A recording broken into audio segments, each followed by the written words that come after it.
Hi guys, Tracy here with a scrapbooking how-to video for beginners. This is the first in my series of how-to scrapbook videos, which are directed towards people who are starting out their scrapbooking journey, or who might be picking up scrapbooking after being away for a while, or maybe just kind of trying to decide whether scrapbooking is for them or not. So I thought I would make a series of videos after many requests over the years from people who watch my YouTube videos or other videos and aren't quite sure where to get started. So there is an introductory video about this series, so make sure you check that out if you want to have a sense of the direction that these videos will be taking. I'm going to be pretty casual about it. I don't have a script or anything. I'm just going to talk from the top of my head and from my heart. So this video is going to be about what tools you need to get started. And I have a whole bunch of tools set out here, and you do not need this many. So I think one of the first myths of scrapbooking is that you need a whole bunch of stuff to scrapbook, and that is not at all true. So it's true, I do have lots of stuff here on my desk, but that's because I'm going to talk about options today. So you do not need all of this stuff, and by the end of the video I will have all of this stuff honed down to just my top picks in terms of, if you were to get started, what are the 5 or 6 items that you should start with. So I'm going to start by talking about trimmers. That is the biggest item on my desk today. I have 2 trimmers here, and I just want to talk to you about trimmers. So trimmers are what you use to trim paper down to a size and shape that you like.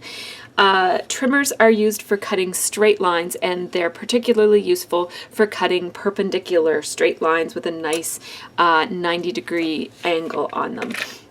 And so the way they work, I'm just going to grab a piece of paper. The way they work, if you're new to scrapbooking, is you take your paper, which might be already cut like this, and you just line your paper up on, I don't want to have to move everything off my desk to demonstrate this, but you line your paper up like so against this line right here, and then you just run the blade along it, and it cuts a nice straight edge. And I can take this paper down from a very strange shape into a nice usable rectangle just by making those 2 cuts. There are a couple of different types of trimmers, and I'm going to show you 2 trimmers that are fairly inexpensive, really nice entry points. This one is a Fiskars trimmer, and it does have this ruler that folds out. This allows you to measure pieces of paper that are longer than the 4 or 5 inches that are on the trimmer itself. So if I wanted to cut this to 6 inches, for example, including this strip, I could line this up like that with the 6.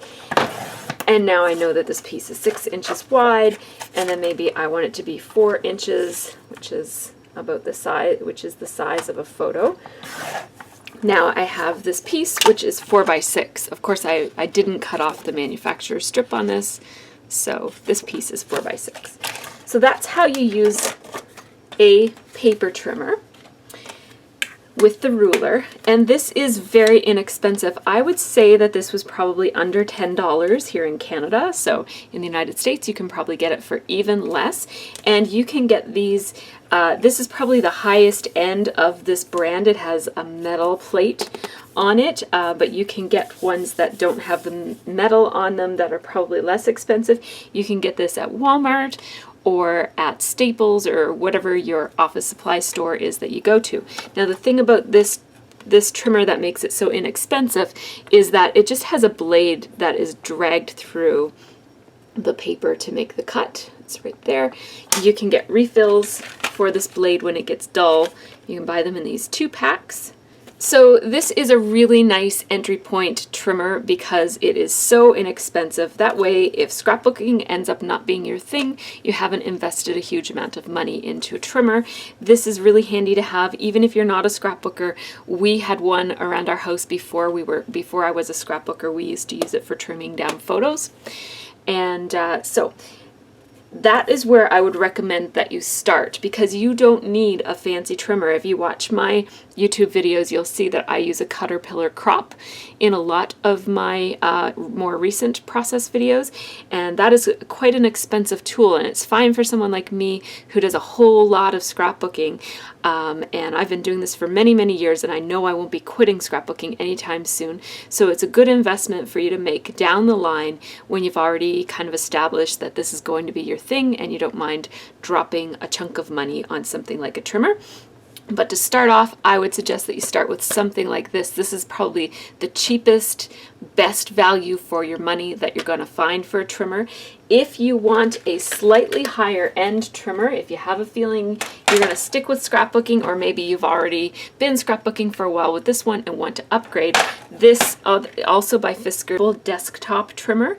This one is very good as well. This was the trimmer that I used up until very recently. What I don't like about it is that it doesn't have a swing out arm on my model, but the newer versions of this do have the swing out arm that I showed you on this, so it really is the best of both worlds. It works exactly the same, except that the cutting mechanism is a round blade, and that is called, so this is called a rotary trimmer, and this will give you a crisper, cleaner cut than this. For these ones, the blades get dull very, very quickly, and because it's just dragging a blade across the paper, it gets a slightly raggedy, less precise cut than something that uses a rotary blade. So if you're looking to spend a little bit more money, this one costs about $30, give or take. It's been a while since I've been on the market for a trimmer, but I recall this one being around $30, and it does give you that really nice cut. You can buy replacement blades for this the same way that you can buy replacement blades for this. They're a little bit more expensive, but not too much.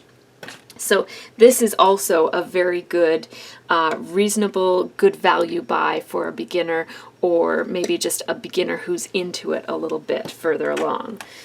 So that is trimmers, and you will get a lot of use out of your trimmer. So it's so awesome that there are such good, affordable, inexpensive trimmers out there on the market, because you'll use it a lot.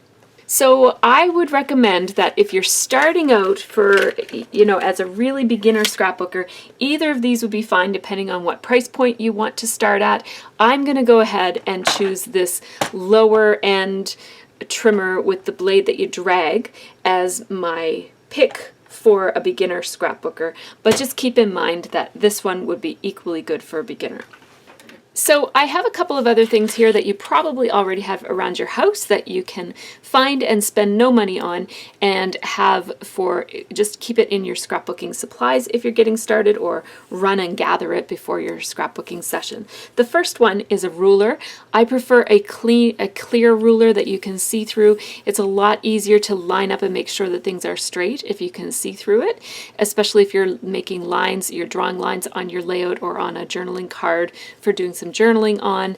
You will appreciate having a clear see-through ruler. So this is an example of a ruler that's more specific to scrapbooking. This is a centering ruler. It has 0 in the middle and it works out from there. It's really good for if you want to make, it's really good for making symmetrical layouts or making sure that things are even on both sides and that you have the center line. It also has these lines that you can use for spacing out your journaling. I use this one quite often. It's not really necessary, but if you're looking for a ruler, if you don't have one or don't have a clear one and you're looking to buy one, I'm not sure how much these cost, but they're not that much. They're nice and flexible. It's not going to break or anything if you just stick it in your bag. But again, if I were to recommend one, I would recommend one that you already have. So I'm going to keep this one out.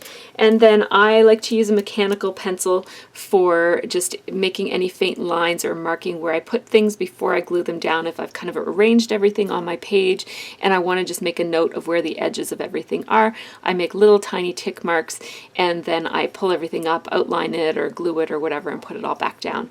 So a pencil is really handy to have. It doesn't have to be a mechanical one. And if you're going to have a pencil, you should have a white eraser. I would recommend a white eraser for your scrapbooking. I like Staedtler. I like everything that Staedtler makes, so I have a Staedtler one. And the nice thing about this eraser is that it's not going to smear your journaling. If you lightly draw your pencil marks for your journaling on the piece of paper with pencil, and then you go back and really lightly erase it with a white eraser, it's not going to smudge your writing that you've already written over top, and it's not going to compromise the fibers of the paper. So this is a very good eraser to use. You probably already have one at home. Another thing that you probably already have is a pair of regular scissors. These are very inexpensive scissors. I believe they're from the dollar store, so they were $1. So not a huge investment. So right now I'm thinking a $10 investment so far for these supplies. Now another option for scissors is to get a pair of precision scissors like these cutter bee ones. Now these are honeybee because they have a coating on them that keeps stickers from sticking to them. So you can cut these blades through sticky materials and then just give the blades a little bit of a wipe and it comes off really easily. So if you're going to get precision scissors, you might want to think about getting the honeybee. There's also cutter bee scissors, which are exactly the same thing, but they are not coated with the Teflon, so they're going to be stickier if you're cutting through glue. These are made by EK Success and they're very comfortable and easy to use.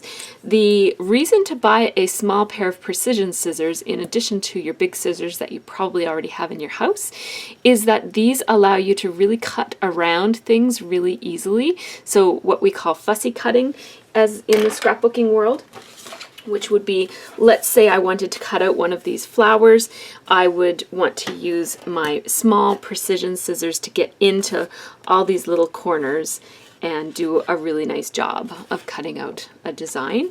And these are really great for that. And they also have this really, really fine tip. It's really good for ending your cut at a certain place. So you'll see that when I cut, let's say I want to cut right up to that line right there,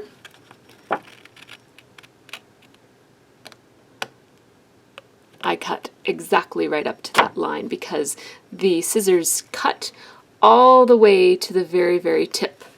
So if I were starting out scrapbooking, for the first couple of times that I scrapbooked, I would probably just use my regular scissors, and these would be one of the first other things that I would buy. So if I had to pick, I would say only use one pair of scissors for now, but you might want to get a pair of precision scissors fairly early in your scrapbooking career. Then we have pens, and pens are really great for outlining. You guys, if you watch my videos, you know that I do a lot of outlining. They're great for outlining and also for doodling on things and for doing your journaling. And so one of the main components of a scrapbook page, I'm going to do another video that talks about the anatomy of a scrapbook page. One of the main components is journaling. So that's where you write down some ideas or thoughts about the picture. It could be just a caption, it could be a sentence, it could even just be the date. And so journaling pens are an important part of scrapbooking. You probably have pens at home already. I'll just point out a couple of things to think about when you're deciding on a pen. You don't want a pen that's going to fade, and this might be a time to think about Archival and acid-free products. Different scrapbookers take different positions on the acid-free Archival issue. So for me as a scrapbooker, I don't think too much or give too much consideration to acid-free products. Most of the products that I use are acid-free because most scrapbooking products that are designed and made and manufactured by scrapbooking companies are acid-free. So I don't really need to think about it too much, but I understand that there are a lot of people out there for whom that is a very, very important issue and an important topic. I'm not going to speak too much about it in this beginner series because for me personally, it's not a big issue. I'm not going to be heartbroken if anything fades or if my photos get yellow or if there's a blob of something on something. I'm a fairly messy scrapbooker anyways, so I don't think about, and I also don't think about my scrapbook pages as being a legacy that's going to be passed on. I mean, they might or they might not be, I don't really care. Whereas a lot of people scrapbook with the specific intention of having their pages be passed down to different generations, and if that's important to you, I would recommend that you Google acid-free scrapbooking and just have a look at what people have to say about that. I know that you can get a little tester that will determine the acidity of different products before you use them. So if that's important to you, you might want to purchase a tester. I don't even know what they look like. So I'm sorry that I can't help you with that part of it, but these are made by scrapbooking companies, so they are fade-proof, acid-free, archival quality, light, fast, non-bleeding. So these markers are going to meet your needs even if acid-free is important to you. This is the marker that I started out with as a scrapbooker. That's the first scrapbooking marker I ever bought. It's a Zig Writer. What I love about it is that it has a very fine point, and it also has a bullet tip for more bold strokes. So what I love about it is that one marker meets two needs at the same time. This is maybe $2 or $3 at Michael's. It's easy to find, and I've gone through, I think this is my third one, and I started scrapbooking in 2009. So very well used, very worthwhile, popular product among scrapbookers. You may also need to have a slick writer, a marker that will write on slick surfaces. My preferred pen is the Staedtler Permanent Lumocolor pen. It's my favorite permanent marker. It writes on slick surfaces. I first discovered these when I was a grad student and I was doing a lot of overheads for presentations for students for a class I was teaching. And it's really great on overhead transparencies. You can write on like I could write on this ruler, for example, anything like this packaging, it will write on. And so if I were to write with my Zig Writer on this kind of a surface, it would just pool up a little bit, and if I smudged it with my fingers, it would smear right off, whereas that other one is not coming off at all. So again, it kind of has this pooled look to it, and then it just wipes right off, and it wouldn't dry at all. Even if I waited for a long time, it wouldn't dry. So it is worthwhile having a slick surface marker in your stash. You may already have one because a lot of people already have these Sharpies for writing on Rubbermaid boxes and that sort of thing in their house. So if you have a Sharpie, I would suggest that you get a fine tip Sharpie for your scrapbooking purposes. And you can find those almost anywhere that you buy Sharpies. This is an ultra fine point. So I would, if I were starting out, you may already have this, but I would buy this one if I were starting out. And then this is just another option. This is a Faber-Castell Pitt pen. This is a more, if you're going to be doing mixed media, these pens will mark over top of anything. So it's kind of like the jack of all trades pen, and it's a good one if you're, you know, looking to buy a pen and see this one. It's a great one to have. I have them in a variety of different widths. And another really good one is the Staedtler Pigment Liner. I also have this in a number of different widths. It's also a really great pen. There's lots and lots of options. These aren't the only pens that you can buy, but again, if you're a beginner, I would suggest starting out with this one. But if you're a person who likes to buy lots of fun things and want to get a couple pens, those other two are great ones too. I love my Chamel Gray pen because I love the shade of gray that it marks in. So it's a warm shade of gray as opposed to a bluey shade of gray. So that's what it looks like. It's a nice fine tip. I don't typically recommend these pens because these look exactly like the pens that I don't like. Let me find one. I don't think I can find one because I think I threw them all out because I don't like them. Oh, here's one. So these are made by American Crafts, and Chamel's line is made by American Crafts, and they look really similar to one another, and so I'm pretty sure that these are the same pens, but this is in gray and this is in black. What I don't like about these pens is that the lid doesn't go on them quite all that well, like it doesn't snap on, it just holds on with friction, and I find that these pens do not last very long. This pen is lasting so far. I haven't had it all that long, and I haven't used it all that much, so time will tell.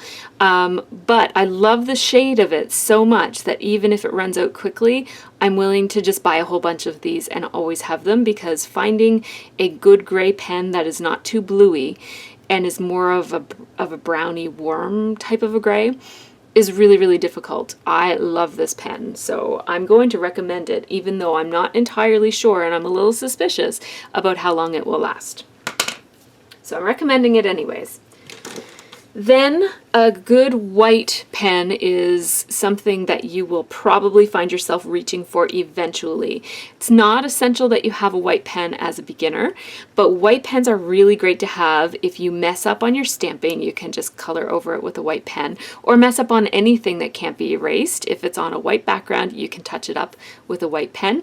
You can also do journaling on dark colored paper with a white gel pen. I've tried and been disappointed with a whole lot of white gel pens, so I will show you the brand of this one because it's the only one I use now. It's Uni-Ball Signo ballpoint gel pen in white. My Uni-Ball Signo white pen is my very favorite white pen. I love it. I threw away I went through a process of trying all kinds of white gel pens.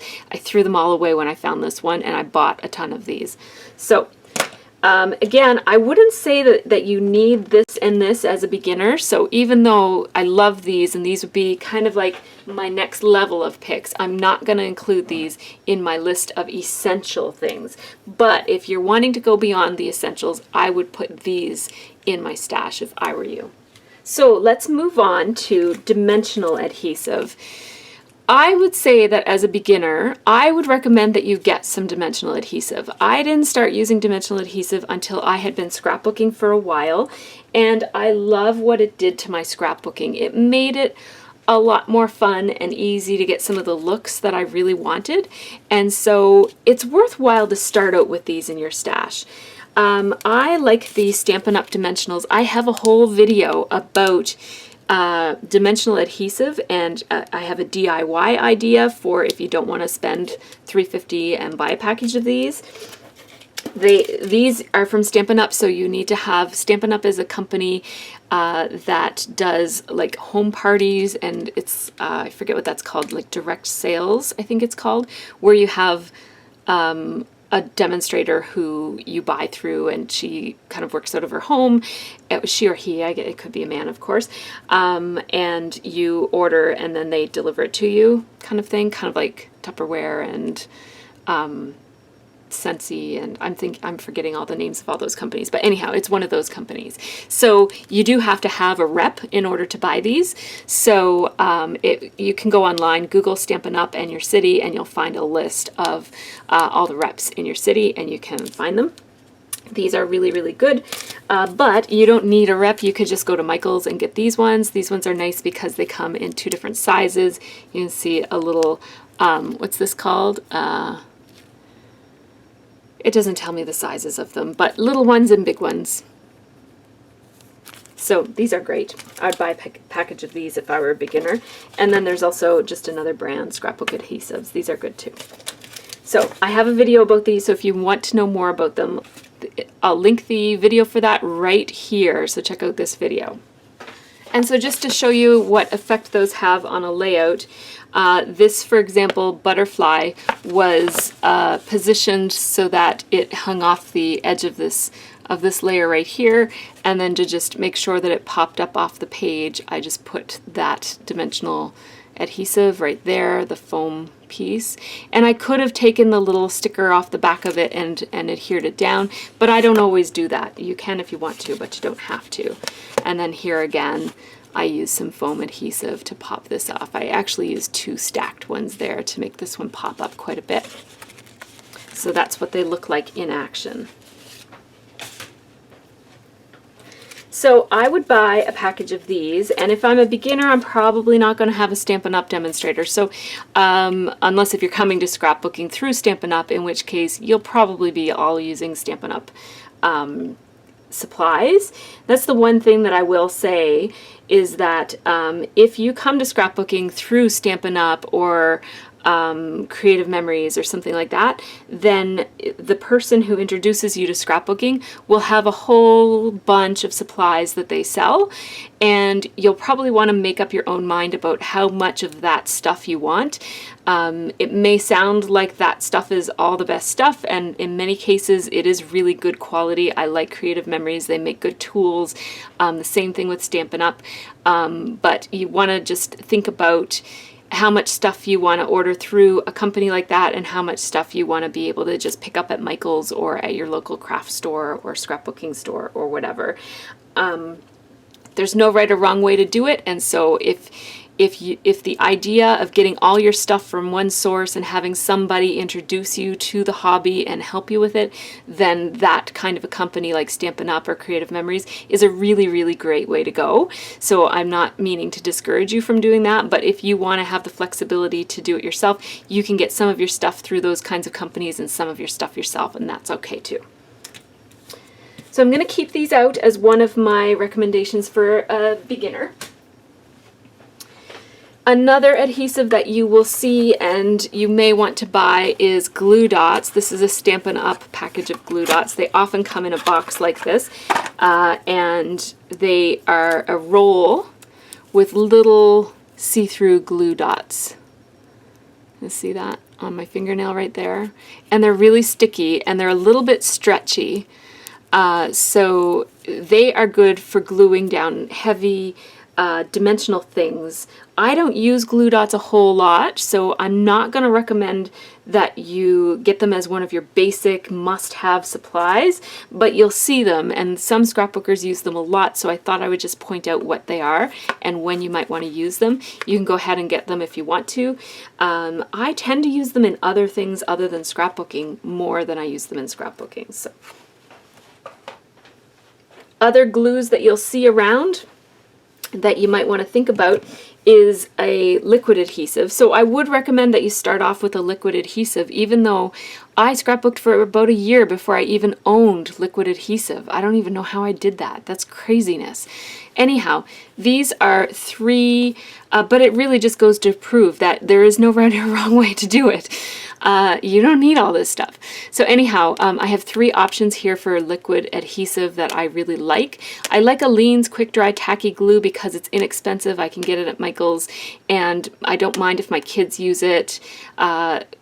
It's much faster. It's like white glue, like the school glue, but it's much faster drying than the white glue, and so it's really great for using with kids' crafts because it's going to gel up and stick a lot faster than that white glue that they usually use on their projects. And usually, you know, when you're working with kids, they're moving stuff around and the glue's falling off, and you want it to stick pretty quickly when you're working with kids. So I use this mostly for kids, and if I were a beginner scrapbooker, this is a great multi-purpose glue for you to use because it's inexpensive. You won't mind if your kids borrow it, and you can use it on your scrapbook pages. So this is the one that I'm probably going to recommend for a beginner scrapbooker. But this is my very, very, very favorite glue. It is Tombow Mono Liquid Glue. No, it's Tombow Mono Multi-Liquid Glue, and it is the bomb. It holds things for almost ever, or maybe forever. It holds dimensional things, things that you think might fall off easily. Use this glue and it will not fall off. So it's great for using with mini albums. It's great for using on cards because cards are handled a lot as opposed to a scrapbook that just goes in a page. And it's great for putting things like wood veneer or buttons or anything non-paper onto your scrapbook. It's also good on paper.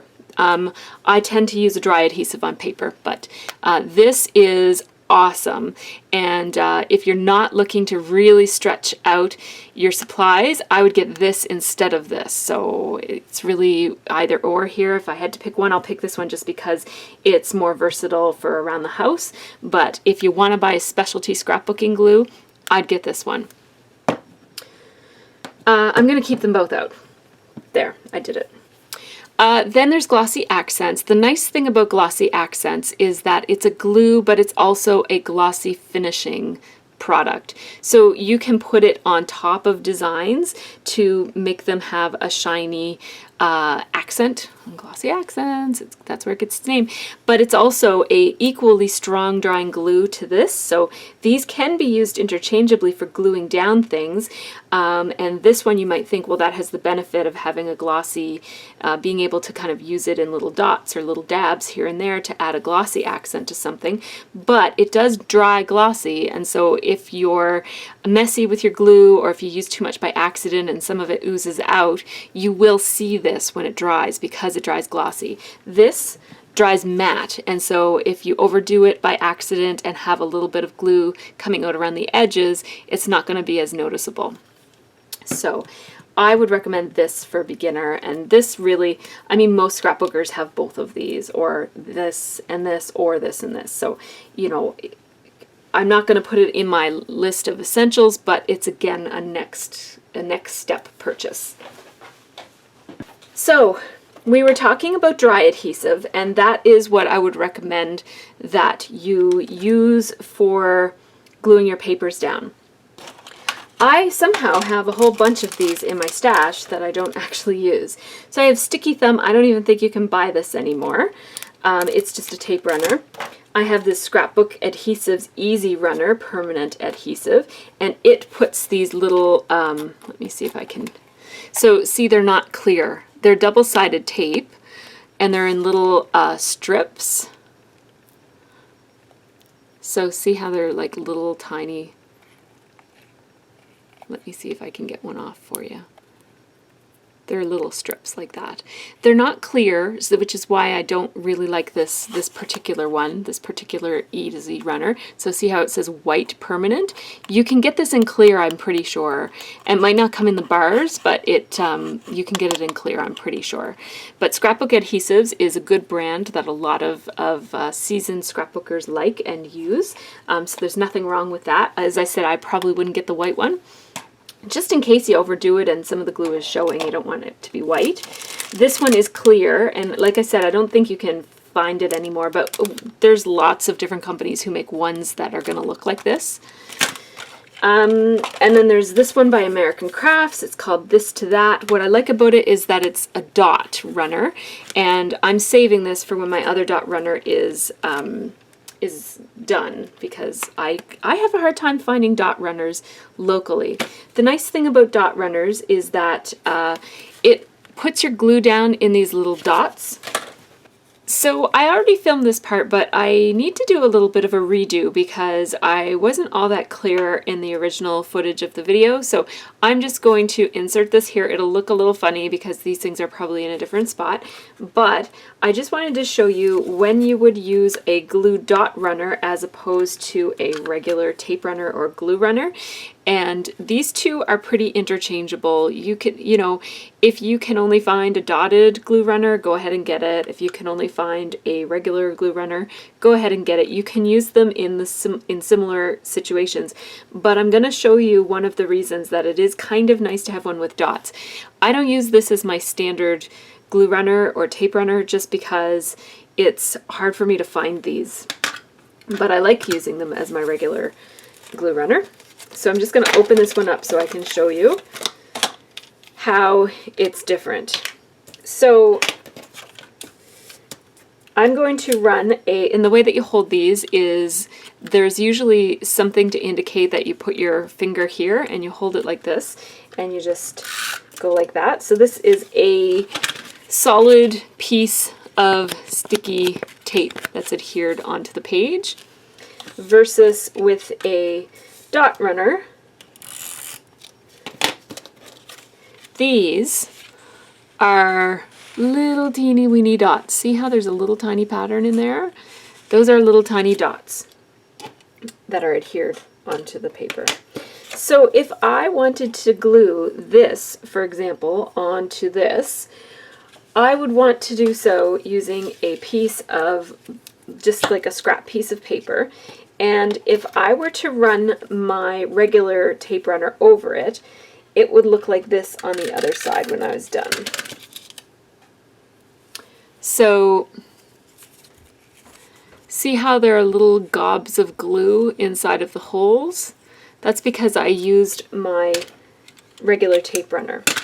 If I run a dotted glue runner over this, I can actually run it over quite a lot and fill all of the little spots.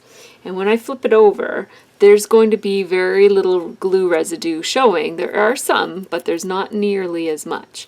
And that's just because the glue dots are, you know, a certain size, and some of them are going to show through. So it's much, much better than over here where there's lots of the circles are fully covered by the adhesive. So then I can stick this onto this paper like that, and it looks great. So that is the advantage of using a dotted glue runner, is that when you're using it on something that's a funny shape and you go off the edge, because it's not one strip of a gluey substance, the part that goes off just sticks to your background paper, and when you pick it up, what's left is what's on there, so that you don't end up pulling off big gobs of glue when you use a regular tape runner. So that would be one of the reasons that you would want a dotted glue runner, but there really isn't that big of a difference between the two of them. So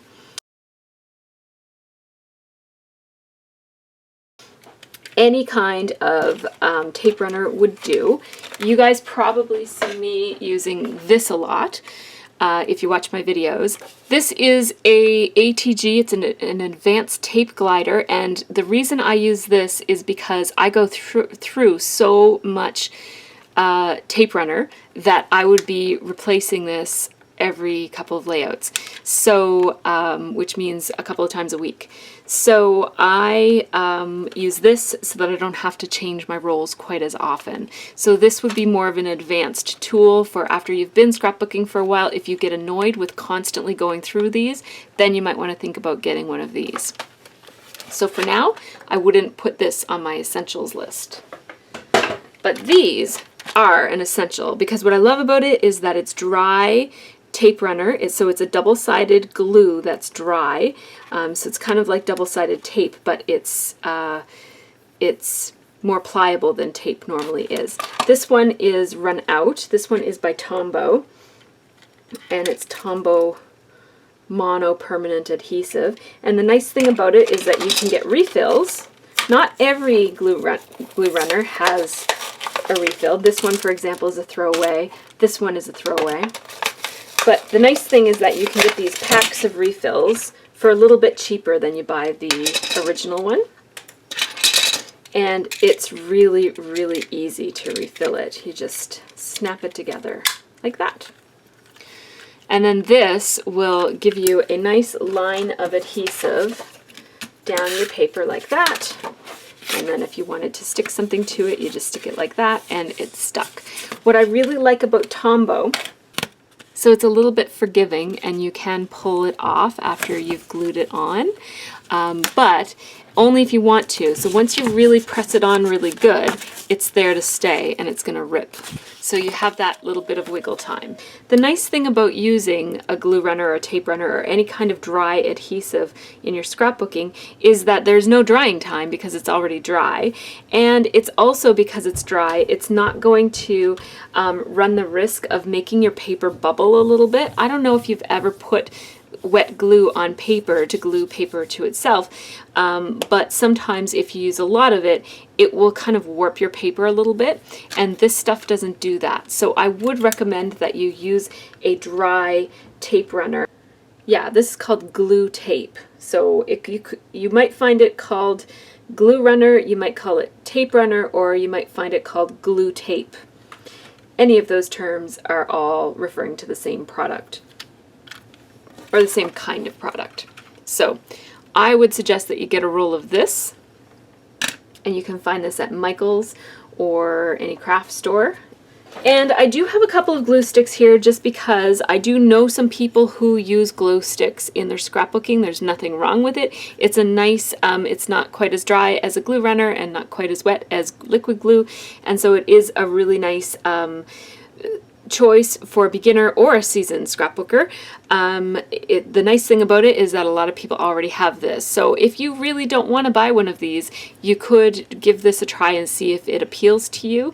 It's one of those things that some scrapbookers will swear by it and say this is the only thing I use, and some scrapbookers say they would never ever use it. Make sure that you get the kind that is acid-free, photo-safe, and all those sorts of things if that's important to you. My last glue item that I'm going to suggest as a essential is a glue pen of some sort. So I have two different glue pens here by Zig, which is the same company that makes this pen that I'm recommending. And the reason it's called two-way glue is that when, see, it says right here, it says glue is blue when wet but turns clear when dry. The dual action part of it is that it makes a permanent bond when you use it wet. So you apply it and immediately put something on top of it, and then it makes a permanent bond. But if you let it dry a little bit before you use it, then it becomes a temporary bond, and it is something that you can then peel off afterwards. So I never use it as a temporary adhesive. I only ever use it as a permanent. But it's good to know that you could do that. It comes in different tips. And it actually comes in a ballpoint tip as well, which is where I started. My very first glue pen was a ballpoint one. And Tombow makes a glue pen too, and I have one. But I don't know where it's at. I can't find it anywhere. I was looking for it the other day, and I seem to have lost it. So Tombow sent me one, and I don't know what I did with it. Anyhow, these are the two tips that I have. So this is what the chisel tip looks like, and this is what the fine point looks like. And I also have one here. This is my backup one that I haven't used yet. This is one by Stampin' Up, and I'm pretty sure it's the same thing as this. Look, they're identical, so I'm pretty sure they're the same. The nice thing about this is that you get to control where the glue goes. So if I wanted to glue something really small to something else really small, like let's say I wanted to put this strip on here for some reason, I could just put the glue right where I need it to go, turn it over, and adhere it like that. Because I'm using it when it's still liquid, that's going to form a permanent bond, and now this piece is attached to this piece, and there's no overflow because this allows you to apply such a tiny, tiny little bit of glue in a very specific place, and so even when you squeeze them together, there's not going to be any oozing that happens. So these are another one of those products that might not be absolutely essential, but it makes scrapbooking easy enough, and it makes a big enough difference in the ease of scrapbooking that I'm going to say let's put this in the essential pile, just one of them. Since we're talking about adhesives, you might see some other adhesives in the store. This one is great for, these two are great products for card makers in particular, because or people who make any kind of 3D items that involve gluing things to other things that need to stay stuck for a really, really long time. This is a double-sided tape that comes on this big roll, and it's called Score Tape, and it's by Suk Wang, and I don't think you can get it at Michael's, but it is a very sticky product, and once you kind of put it on and really, you know what, I should do it on paper, not on my finger. So you put it on your paper and really burnish it down with a lot of burnishing means just pressing on something really hard and rubbing something against it, and then you peel off the backing, and it gives you this type of, it's clear, my fingers have ink on them, so that's why it doesn't look clear here. But this is super, super sticky, and if I were to stick another piece of paper to it, like this for example, it would be there to stay. So it's really good for any kind of boxes that you're making and you need to stick the tabs together for a 3D item, and sometimes if you were to use this, it would seem like it's going to stick, and then you come back a while later and all the pieces have popped off. That's because you didn't use Score Tape or something like it. Now this tape here, sometimes it's called Terrifically Tacky Tape, sometimes it's called Red Line Tape, and sometimes it's called Sticky Strip.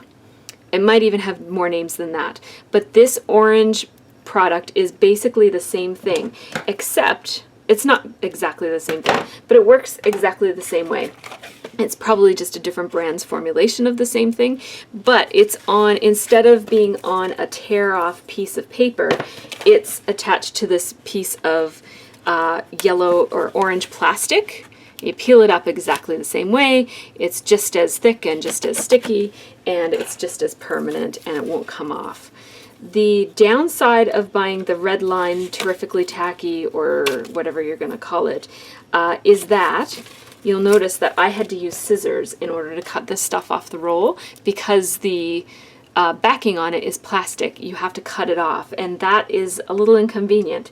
So if you had to buy one, I would buy this one, and it's more for people who do 3D projects, what we would call off-the-page projects. So if you're making a wreath out of paper, or a birdhouse out of paper, or something like that, you might want to use this level of tape. It's not essential for just a regular everyday scrapbooker who's just getting started, so I won't put it in my pile of essential tools. So here we go. This would be my pile of essential tools for a scrapbooker. It's not that much. We'll say this is $7. We'll say you already have a Sharpie and a pencil and a ruler and an eraser, and let's say this is $3. Let's say you already have this. I think this is about $2 or $3. This is about $2 or $3. So we're up to $19 now, or no, we're up to $16 now. We'll say that this is $3. So now we're up to 19. This is $3, so we're up to 21. And this is maybe 5, so 26. So $26 is all. Now I'm really estimating here. You might be able to get some of this stuff on sale, or it might be more expensive, especially if you live in Canada, and taxes and all that sort of thing. But I'm saying about, let's say $30. We'll round it up to $30, and you can get all the tools that you need to scrapbook. And that's not too bad for a hobby that has such a reputation for being so high cost. This is all that you really need. So those few things, there were 4 things in the process of this video where I mentioned these are so good that you might want to have these very soon after you start. So let's say this pen is $3, let's say this one is 3 or 4. These are probably 10 or 15, and this is probably 4 or 5, maybe $6. So if you were to add these, it would be a little bit more, but then you'd really have a complete set of basic tools and supplies to get you started. So I really wanted this video to show you the most basic pared down set of supplies that you would need to get started with scrapbooking. I know that for me anyways, some of the most fun parts of scrapbooking are using fun specialty tools. So I am going to show you some specialty tools, but I just wanted to show you what you needed to get started. Some of the next videos are going to talk about the anatomy of a page. We're going to put together a page and show you how it works and how it all comes together, and how to use these tools on a page. And I'm going to show you some more specialty tools and how to use those to step up those basic pages and that sort of thing. So stay tuned for future videos, and make sure that you leave me a comment. If there's anything that isn't clear about this, just let me know. I'm happy to answer questions. Check out our Facebook group if you're interested. There are lots and lots of people of different levels. There's lots of beginners and lots of seasoned scrapbookers over there talking about scrapbooking and answering each other's questions and sharing their projects and layouts with one another. Check out my monthly challenge if you're interested in participating and maybe winning the prize. And of course, I have lots of process videos for you to watch as well. So take care and have a really great scrappy week.